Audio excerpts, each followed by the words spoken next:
नमस्कार, मैं अर्चना और आप देख रहे हैं हंगामा टाइम्स। हंगामा टाइम्स जिस तरह से लखनऊ के कुछ खास लोगों से बात करता है देश दुनिया के मुद्दों को लेकर के, वहीं पे आप हमारी स्क्रीन पे देख रहे हैं। हमारे साथ में आपका सैयद हसन कौसर है, क्षेत्रीय मंत्री हैं, अवध क्षेत्र के भाजपा से हैं, अल्पसंख्यक मोर्चा से उत्तर प्रदेश से हैं। साथ में हमारे साथ मंसूर अली जी हैं और मोहम्मद फैज जी हैं।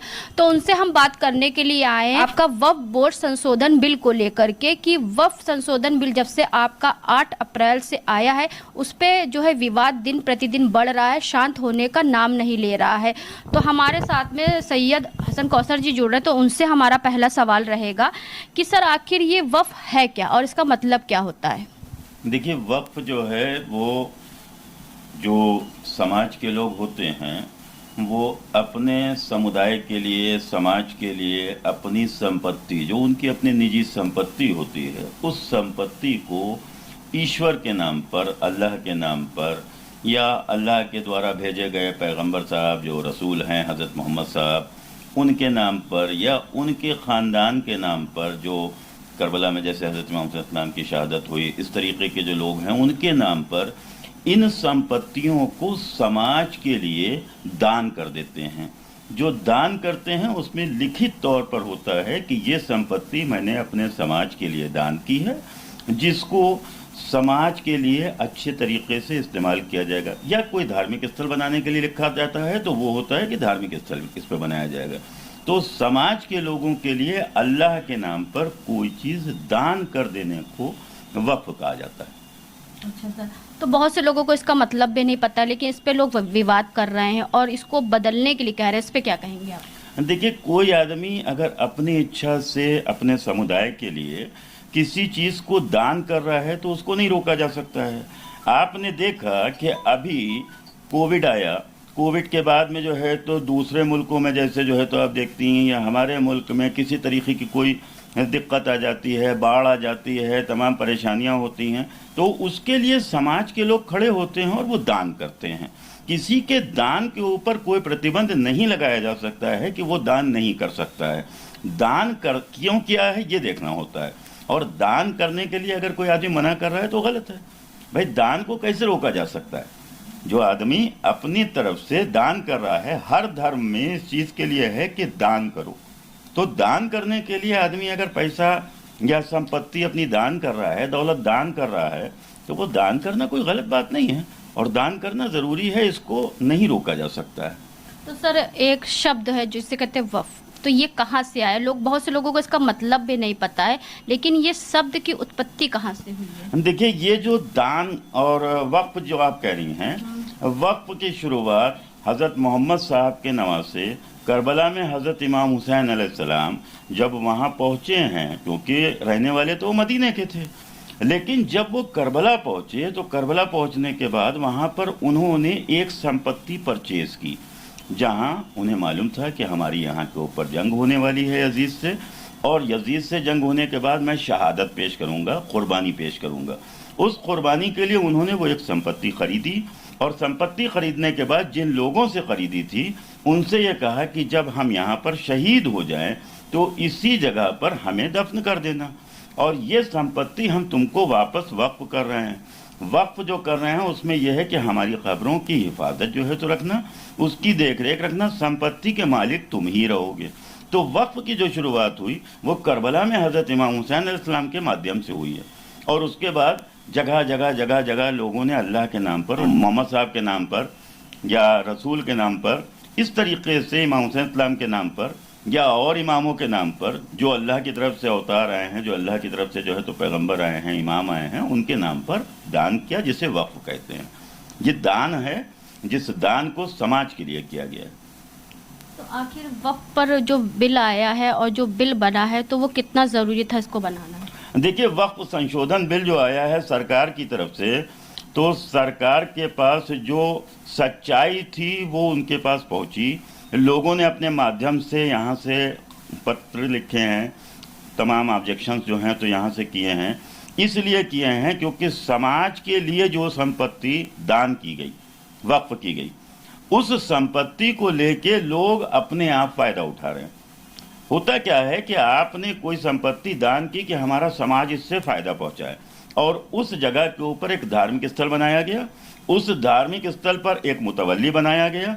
उस मुतवल्ली के माध्यम से उन सारी संपत्तियों का, जो धार्मिक स्थल के अलावा बाकी उसके पास संपत्तियां मौजूद हैं, उन सारी संपत्तियों का वो जैसे जो चाहता है फायदा उठाता है। जो भी उसके पास पैसा आता है वो उसको इस्तेमाल करता है। उससे समाज के किसी आदमी को कोई भला नहीं हो रहा है। सरकार ने जो काम किया है ये बिल्कुल सही काम किया है।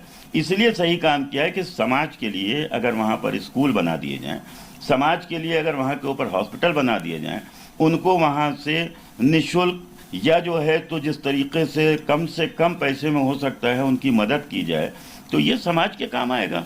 बाकी आप देखिए, तलाकशुदा महिलाएं हैं या उसके अलावा जो है तो बेवा औरतें हैं, या हमारे मुस्लिम समाज में ख़ास तौर से आप देखिए कि यतीम बच्चे हैं, गरीब लोग हैं जिनके परिवार में खाने को नहीं है।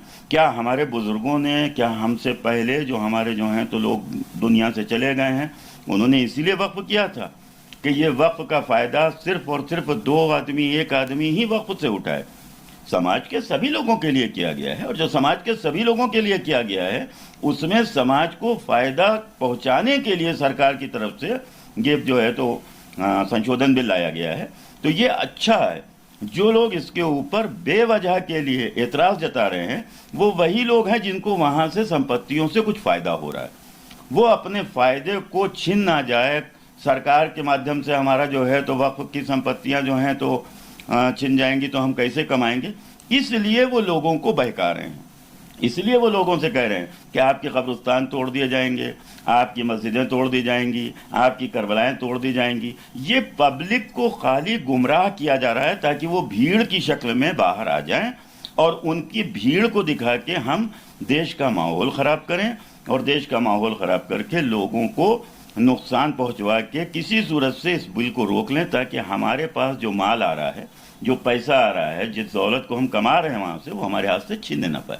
तो सैयद हसन कौसर जी, ये बताइए कि जिस तरह से 8 अप्रैल से जब से ये बिल आया है, जैसे आप देख रहे होंगे न्यूज़ में, पहले वेस्ट बंगाल में, फिर पहलगांव में, इस तरीके से जो सब मामले हो रहे हैं, हिंसा को लेकर के इतनी जो अराजकता फैल रही है, जिसको लेकर के एक हिसाब से आपने कभी देखा नहीं होगा, आज़ादी के बाद कई बार वक्फ संशोधन बिल आया, बहुत बार बिल में जो है आपका परिवर्तन आया, लेकिन इस बार जब से 8 अप्रैल से और आज जो है आपका तारीख हो गई 17 मई, 1-1.5 महीने के अंदर इतनी सारी वारदातें हो गई, यानी कि देश में अशांति फैल गई। तो इसके बारे में क्या कहेंगे आप? देखिए, जो देश में अशांति फैल रही है, उस अशांति के पीछे हमने बताया कि वो मुतवल्ली, वो भूमाफिया, जिन्होंने उन संपत्तियों से अब तक फ़ायदा उठाया है, उन्होंने समाज के भोले भाले लोगों को सड़कों पे लाके खड़ा किया है कि इनके माध्यम से हम समाज के लोगों के बीच झगड़ा फसाद फैलवाएं।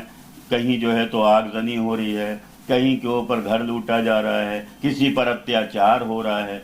जो लोग इस तरीके के काम कर रहे हैं वो धर्म के नाम पर जो है तो जो जगह जगह आप देख रहे हैं कि लोगों को मारा जा रहा है, चाहे उसमें पहलगाम की हो बात, चाहे उसमें जो है तो पश्चिम बंगाल की बात हो, ये पूरी तरीके से गलत है। कुछ ठेकेदार, जो सियासी ठेकेदार हैं या जो कुछ जो हैं तो वहाँ से अपना माल पैदा कर रहे हैं, पैसा कमा रहे हैं, उन लोगों के माध्यम से ये कोशिश की जा रही है कि समाज के लोगों के द्वारा हम झगड़े फसाद करा के ये दिखा दें कि हमारे पीछे बहुत ज़्यादा पब्लिक है, हमारे साथ बहुत ज़्यादा जनता है, ताकि सरकार इस संशोधन बिल को रोक दे। ये जो किया जा रहा है ये सरासर गलत है। चाहे वो पहलगाम की बात हो, चाहे वो उसके अलावा जो है तो पश्चिम बंगाल की बात हो, जिन लोगों के ऊपर जुल्म हो रहा है या जो मारे गए हैं, ये किसी भी तरीके से धर्म के हिसाब से सही नहीं है। कोई भी धर्म, खास तौर से इस्लाम धर्म जो है, इस्लाम धर्म में यह है कि आप किसी चींटी को भी अपनी मर्जी से नहीं दबा सकते हैं, मार सकते हैं। अनजाने में आपसे अगर कोई गलती हो गई है तो उसके लिए आप पश्चाताप करें। जो इस्लाम को पहचानवाया जा रहा है वो गलत तरीके से पहचानवाया जा रहा है। हम तो कहते हैं वो आदमी जो कोई किसी एक दूसरे की जान लेने के लिए बाहर निकला हो और उसके हाथ से किसी बेगुनाह की जान चली जाए, वो इंसान नहीं है। मुसलमान कहना तो बहुत दूर की बात है। इंसानियत का तकाजा है। अल्लाह ने जो बनाया लोगों को, वो इंसान बनाया। हमने उसमें धर्म बांटे, धर्म बांटने के बाद आज उसके नाम पर हम जगह जगह लोगों को मार रहे हैं, जगह जगह लोगों को जो है तो कत्ल कर रहे हैं, और हम समझ रहे हैं हम अपने धर्म पे चल रहे हैं। कोई भी धर्म ये नहीं बताता है कि किसी बेगुनाह का मार दिया जाए, उस पर जुल्म किया जाए। जो लोग बेगुनाहों को मार रहे हैं वो इंसान नहीं है, इब्लीस की औलाद हैं, शैतान हैं। कत्ल गारत करने वाले इंसान नहीं हो सकते। मुसलमान तो बहुत दूर की चीज़ है। मुसलमान जो होता है वो मुसलमान नर्म दिल होता है। मुसलमान जो होता है, मुसलमान इंसानियत के रास्ते पर चलता है। मुसलमान ज़मीन पर भी पैर रखता है तो देख के पैर रखता है कि कोई चींटी, कोई चीटा, कोई जानवर मेरे पैर के नीचे आके मर ना जाए। यहाँ जो गलतियाँ की जा रही हैं, उन गलतियों को लोगों ने इस्लाम का नाम दिया है। आज से आप 1400 साल पहले नज़र उठा के देखिए, कल भी वही लोग अपने आप को मुसलमान कह रहे थे जो मोहम्मद साहब को कत्ल करने गए थे। कल भी वही लोग अपने आप को मुसलमान कह रहे थे जिन्होंने मस्जिद के अंदर एक आपके दामाद, मोहम्मद साहब के दामाद, जिनको चौथा खलीफा माना जाता है, हज़रत अली की शहादत जो है तो वहाँ की, उनके तलवार मारी मस्जिद में नमाज पढ़ाती हुई हालत में, वो भी अपने आप को मुसलमान कह रहे थे। वो लोग भी अपने आप को मुसलमान कह रहे थे, नारे तकबीर बुलंद कर रहे थे, जिन्होंने करबला में हज़रत इमाम हुसैन अलैहिस्सलाम को शहीद किया और नारे तकबीर बुलंद करके उनको तलवार से मारा। वो लोग भी अपने आप को मुसलमान कह रहे थे जिन्होंने 6-6 महीने के छोटे बच्चों तक पे जुल्म किया। वो लोग भी अपने आप को मुसलमान कह रहे थे जिन्होंने घरों की औरतों को बाहर खींच के उनके चादर छीन ली, उनके सरों से रिदाएं छीन ली, लेकिन अपने आप को मुसलमान कह रहे थे। तो कौन से मुसलमान हैं? कल जिन मुसलमानों ने जुल्म किया, मोहम्मद साहब को नहीं छोड़ा, उनके दामाद हज़रत अली इस्लाम को नहीं छोड़ा, इमाम हुसैन इस्लाम को नहीं छोड़ा, आज उन्हीं की जो नस्लें हैं, उन्हीं के जो परिवार के लोग हैं, वो जुल्म ज़्यादती कर रहे हैं और अपने आप को मुसलमान कहते हैं। ऐसे लोगों के माध्यम से, ऐसे लोगों की तरफ से मुसलमान बदनाम हो रहा है। तो 70% लोग आप इस समय समझिए कि मुसलमान के नाम पर सिर्फ और सिर्फ बदनाम कर रहे हैं और जुल्म ज़्यादती कर रहे हैं। 30% वो लोग हैं जो करबला में इमाम हुसैन इस्लाम की शहादत को मानते हुए, सच्चाई को मानते हुए, इंसानियत को मानते हुए सही रास्ते पर चल रहे हैं। जो जुल्म ज़्यादती कर रहे हैं, कत्ल गारत कर रहे हैं, चाहे वो पहलगाम हो, चाहे वो कहीं भी हो, वो सब इंसान नहीं है। मुसलमान कहना तो बहुत दूर की बात है। चलिए मंसूर जी की तरफ रुख करते हैं। तो मंसूर अली जी, आप क्या कहना चाहेंगे वक्फ बोर्ड संशोधन बिल के बारे में? देखिए, हम ये कहना चाहेंगे कि माननीय मोदी जी ने जो ये वक्फ संशोधन बिल लागू किया है, तो ये इसका हम लोग स्वागत करते हैं और इससे डायरेक्ट गरीबों को मदद मिलेगी जो अभी तक के नहीं मिली है। स्वागत तो बहुत से लोगों ने किया, लेकिन कुछ लोग ही कहेंगे, कुछ लोग इसके विपक्ष में हैं। विपक्ष में है ही है, तो उसके बारे में क्या कहेंगे? विपक्ष में देखिए वो लोग हैं जिन्होंने बड़ी बड़ी जमीनों पे जिनकी बड़ी बड़ी इमारतें बनी हुई हैं और उन लोगों को तकलीफ हो रही है ताकि उनके ऊपर बुलडोजर चलेगा या कोई कार्रवाई होगी। जो कम पैसों में, जिसमें उत्तर प्रदेश में 5 करोड़ लोगों में से 1.25 लाख लोगों को लाभ मिल रहा है, जो हमारे पास उसकी रिपोर्ट है सारी चीज़ों की। तो उसमें सीधा सा ये है कि वक्फ के जो भी चीज़ें हैं उससे डायरेक्ट गरीबों को कैसे लाभ मिले, इसके लिए ये जो है बिल पेश हुआ है। और उसमें जो भी मुतवल्लियान या जो भी और भी वक्फ के शिया वक्फ बोर्ड हो चाहे सुन्नी वक्फ बोर्ड हो, उसमें सीधा ये है कि गरीबों का भला कैसे हो, स्कूल और अस्पताल या आवास गरीबों के लिए बनेंगे, उसकी जो भी आय होगी जहाँ की जैसी भी, उस हिसाब से आगे उसके ऊपर काम होगा। तो हम लोग, तो हमारा सवाल ये था आपसे कि जो आप जैसे 1.5 महीना होने वाला है, 8 अप्रैल को इसको लागू करा गया था सारी चीजों को लेकर। पहले भी बहुत सारे संशोधन हुए इसके अंदर, 1954 बहुत बार हो चुके, लेकिन जो 8 अप्रैल 2025 से अभी आपका जैसे कि 17 मई है आज, तो अभी तक आपने देखा होगा इतना जो है, इतनी अराजकता, इतनी हिंसा और इतना सारी चीजें, चाहे वेस्ट बंगाल में हो, चाहे आपका लखनऊ में हो, चाहे उत्तर प्रदेश में हो, चाहे आपने अभी पहलगाम का देखा। जैसे पहलगाम में लोगों ने कहा कि कलमा पढ़ के सुनाओ और जा करके मोदी से बोल देना, कहीं ना कहीं वक्फ बोर्ड को लेकर के ये सब चीजें हुई आपको, तो इसके बारे में आप क्या कहना चाहेंगे? वो आखिर 8 अप्रैल से अभी तक ये जो है हिंसा क्यों नहीं रुक रही है? ये उस तरह के लोग हैं जो कलमा पढ़ के या अल्लाह अकबर करके, जैसे इमाम अली को मस्जिद के अंदर शहीद किया, उन्हीं ने भी अल्लाह अकबर बोला था। और यहाँ पर भी जो पहलगामा में, कश्मीर में जो हादसा हुआ, जो और भी जगह जुल्म होते हैं, तो आतंकवाद का कोई धर्म नहीं होता, लेकिन अल्लाह अकबर बोलने वाले कोई मुसलमान हो ही नहीं सकते कि वो किसी को ज़बह करें। ये जैसे बहुत से लोगों ने कहा कि वक्फ संशोधन बिल जो पहले था वो अभी फिर से लागू करा जाए, वो सही था, तो जो नया बिल था तो उसको लागू करने की आखिर क्या जरूरत पड़ी? भाई उसमें जो कमियां थी उसको सुधारा गया है, ना कि जो है गलत चीज़ों को सही करने के लिए सरकार ने कदम उठाया है।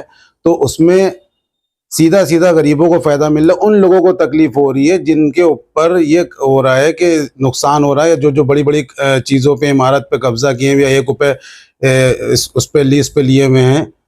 तमाम ऐसी प्रॉपर्टियां हैं जिसके ऊपर जो है उन लोगों को तकलीफ हो रही है कि जिससे वो ये सोच रहे हैं हमारा आगे नुकसान है, तो वो जनता को भड़का रहे हैं और गलत बयान देके सबको जो है गुमराह कर रहे हैं। अच्छा, जो वक्फ संशोधन बिल आया है आपका, तो मुसलमानों के लिए किस तरह से फायदेमंद रहेगा? मुसलमानों के लिए इसलिए फ़ायदेमंद रहेगा कि इसकी सरकार की निगरानी में अगर ये काम हो रहा है तो जो भी इसका हिसाब किताब है उसमें ट्रांसपेरेंसी रहेगी और उसका सारा फ़ायदा, जैसे आपको मैं बता दूं कि अल्पसंख्यक समुदाय को 32-33% लाभ मिलता है। हमारी सरकार जो है वो फ़ायदा पहुंचा रही है। तो आप बताइए अगर भेदभाव होता तो उसमें फ़ायदा कैसे पहुंच रहा होता? सीधा सीधा फ़ायदा पहुंच रहा है, चाहे वो गैस कनेक्शन हो, चाहे राशन हो, चाहे पेंशन योजना, कोई भी लाभ हो, उसमें कोई ये नहीं कह सकता अल्पसंख्यक समुदाय का, चाहे वो शिया सुन्नी कोई भी समुदाय का हो, लेकिन अल्पसंख्यक जो भी है उसको डायरेक्ट लाभ मिल रहा है।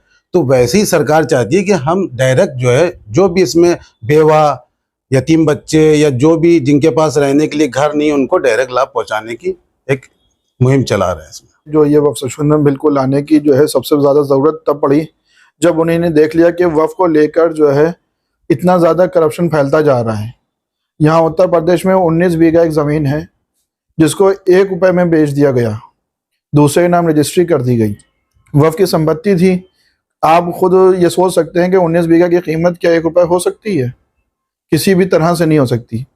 इसी तरह से आपके पास हैदराबाद में जो बहुत बड़े अपने आप को राष्ट्रवादी बताते हैं, भारत के जो है हित के और बहुत हमदर्द बताते हैं कि हम अल्पसंख्यक समुदाय के हमदर्द हैं, कांग्रेस के राष्ट्रीय अध्यक्ष मल्लिकार्जुन खड़गे जी ने 22,000 एकड़ की संपत्ति को जो है अवैध रूप से कई माल और कई संपत्तियों में जो उनको विभाजन करके बेचा गया, तो ये आरोप उनके ऊपर भी है।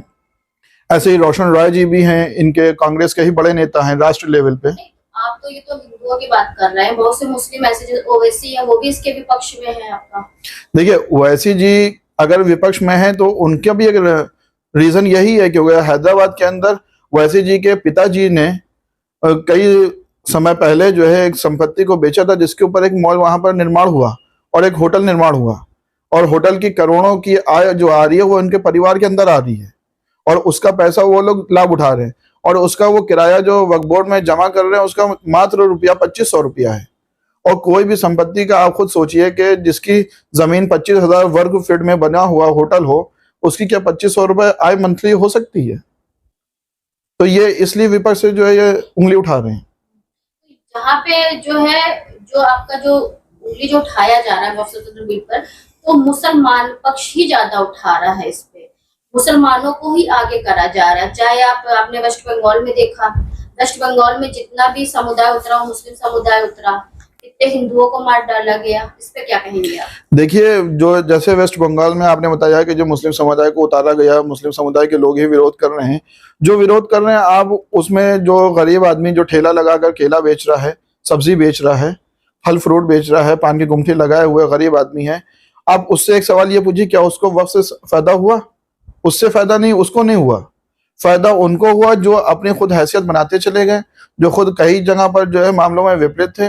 थाने में उनकी सेटिंग थी, अधिकारियों से उनका सिस्टम था, उन्होंने किसी न किसी असंवैधानिक तरीके से संपत्तियों को जो है कब्जे में लेकर उससे सिर्फ धन प्राप्ति की रास्ता बनाया। जैसे आप भाजपा के क्षेत्रीय कार्य समिति के सदस्य हैं, तो आप अपने क्षेत्र में इसकी जागरूकता कैसे फैला रहे हैं? देखिए, हम अपने क्षेत्र में जो हमारे से बुद्धिजीवी लोग मुस्लिम समुदाय के जो जुड़े हुए हैं उनसे बैठ के बात करते हैं, वार्ता करके, क्योंकि उनका जो है जो भी बीच में धार्मिक जो बुद्धिजीवी हैं उन लोगों से ज्यादा लोग प्रभावित होते हैं। तो इसलिए उन लोगों से मिलकर उन लोगों को समझाते हैं, उनको बताते हैं कि क्या लाभ है।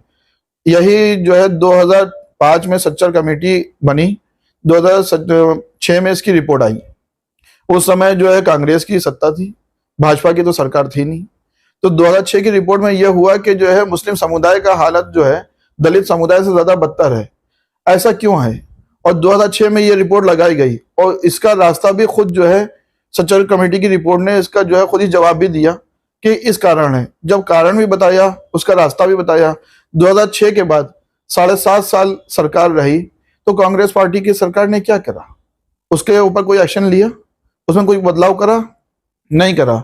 और जैसा ही उनको लगा कि हमारी कुर्सी जाने वाली है, 2013 में फिर उन्होंने जो है संशोधन बिल को में जो है संशोधन किया बिल के अंदर, और जिससे जो है वह पूरी तरह से जो है संपत्तियों पर हावी रहे। 2006-2013 जो भी आपने आंकड़े बताए, तो अगर आम जनता का इस पे हम जो है रुख करते हैं, आम जनता सवाल करते हैं, तो चाहे कांग्रेस हो, चाहे आपका सपा हो, चाहे बीजेपी, तो आम जनता का ये सवाल रहता है और आम जनता का ये उत्तर रहता है, जो पार्टी में जो मुस्लिम लोग रहते हैं, जो बिल आते हैं वो उन्हीं लोगों के लिए फायदे के रहता है, आम जनता तो इससे कोई फायदा उठा नहीं पाती। इस पे क्या कहेंगे आप? देखिए, अभी तक इससे पहले किसको जो है कौन सा बिल और कौन सी ऐसी योजना सरकार द्वारा चलाई गई जिसमें जो है आम जनता को लाभ नहीं मिला या मुस्लिम समुदाय को लाभ नहीं मिला?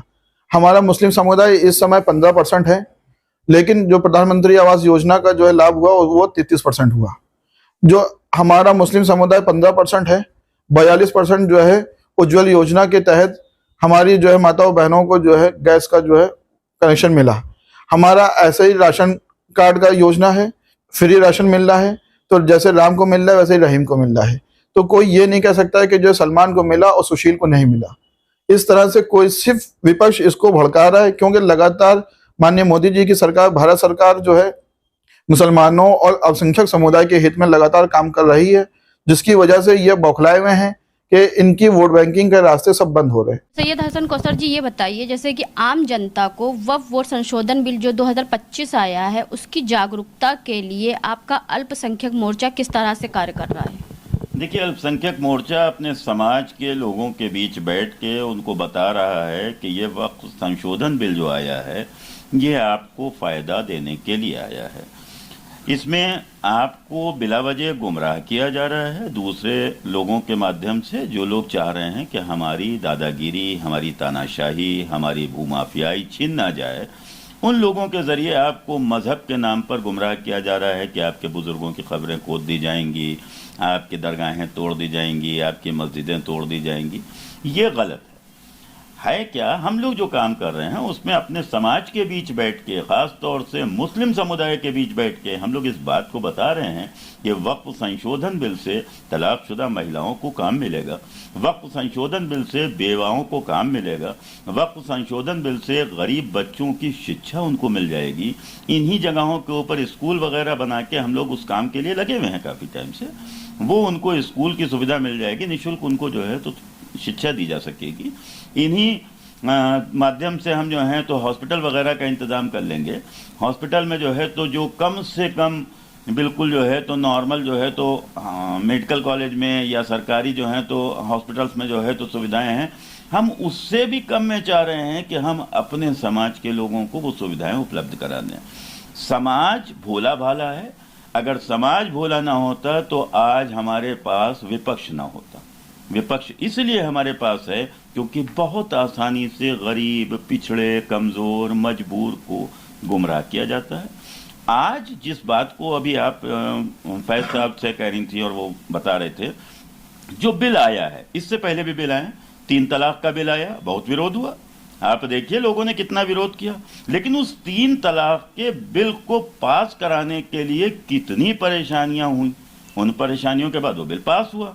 आज उसका नतीजा ये है कि समाज की कोई भी लड़की को तलाक देने के लिए अगर कोई आदमी सोचता है तो डर जाता है, जिसका नतीजा ये है कि सारे परिवार सुख के साथ रह रहे हैं, बीवी बच्चे एक साथ सब रह रहे हैं, पति उनके साथ मौजूद है। 3 तलाक से पहले आपने देखा ऐसे ही जो हैं तो अन्य बिल आए। राम मंदिर निर्माण के लिए जो है तो आप देखिए कितना उधम मचा था। सारा मुसलमान एक तरफ खड़ा था कि नहीं साहब, वो तो हमारी बाबरी मस्जिद है, हम वहीं बनाएंगे बाबरी मस्जिद, राम मंदिर वहाँ नहीं बन सकता हैगा, हमारी मस्जिद कहाँ जाएगी। सरकार ने जो है तो बिल लाने के बाद, तमाम कोशिशों के बाद फिर न्यायालय का इंतज़ार किया। जब न्यायालय का फैसला आया पिछली बार, राम मंदिर निर्माण पर न्यायालय के फैसले के बाद कोई एक मुसलमान भी बाहर नहीं निकला कि हम इस फैसले के विरोध में हैं, हम जा रहे हैं वहां पर, राम मंदिर जो है तो नहीं बनने देंगे। क्यों नहीं निकला? न्यायालय के फैसले को माना। जो आज काम चल रहा है वक्फ संशोधन बिल के लिए, जब ये न्यायालय में जा चुका है तो 100% समाज के लिए बिल पास होके आएगा। न्यायालय में भी लोग बैठ के देख रहे हैं, वहां के ऊपर जो जजेस बैठे हुए हैं, बेंच बैठी है उनकी, तो वो यही देख रही है कि इस बिल के माध्यम से समाज को क्या फायदा होगा या चंद लोगों को क्या फायदा होगा। 27 का चुनाव आने वाला, विधानसभा का चुनाव आने वाला 27 का, तो क्या लगता है आपको इसका असर पड़ेगा? देखिए, इसका असर इतना बढ़िया पड़ेगा कि भारतीय जनता पार्टी की जो सीटें कम हो गई थी वो भी भारतीय जनता पार्टी को इस बार वापस मिल जाएंगी। विपक्ष दावा कर रहा है इस बार हमारी सरकार बनेगी। देखिए, विपक्ष तो हमेशा से दावा करता रहता है, अगर विपक्ष बढ़िया काम कर रहा होता तो उसकी सरकार ही क्यों जाती? उसकी सरकार जाना ही इस बात का विपक्ष तो कहता है काम हमारा नाम आपका। भाई, हो सकता है कि विपक्ष ये कह रहा हो कि काम हमारा है और नाम जो है तो आपका है। उन्होंने अगर जो काम किया तो उस काम को क्यों नहीं गिनवाया, ये उनकी गलती है। अगर उन्होंने काम किया था तो काम करने के बाद उसको समाज तक क्यों नहीं जो है तो बताया। गिनवाया तो कहा मेट्रो हम लेकर के आए हैं, कई अस्पतालों का उद्घाटन उन्होंने किया, इकाना स्टेडियम का उद्घाटन उन्होंने किया। जनता ने जिस विश्वास के साथ उनको जिताया था, उनके विश्वास पर अगर वो खरे आए होते तो वो दोबारा इलेक्शन हारते ना। ये इस बात का सबूत है कि जनता ने ईवीएम को आपको जो है गलती देते हैं हमेशा। किसको गलती देते हैं? ईवीएम मशीन को नहीं। देखिए, ईवीएम मशीन की गलती जहां के ऊपर कहीं कुछ मशीनें होती हैं, इलेक्ट्रॉनिक चीज है, कहीं पर भी गलती हो सकती है।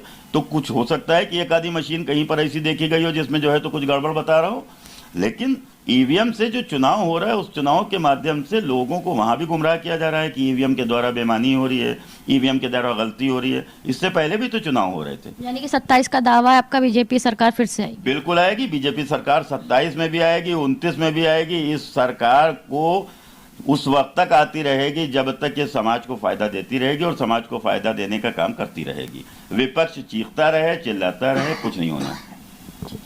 तो आज हमारे साथ में अल्पसंख्यक मोर्चा के दिग्गज नेता सैयद हसन कौसर और जो है मंसूर अली जी थे और मोहम्मद फैज जी थे, जिनसे हम लोग बात करने के लिए आए थे वक्फ संशोधन बिल को लेकर के, जो 8 अप्रैल को लागू हुआ, जिसको लेकर के देश में एक हाहाकार मच गया।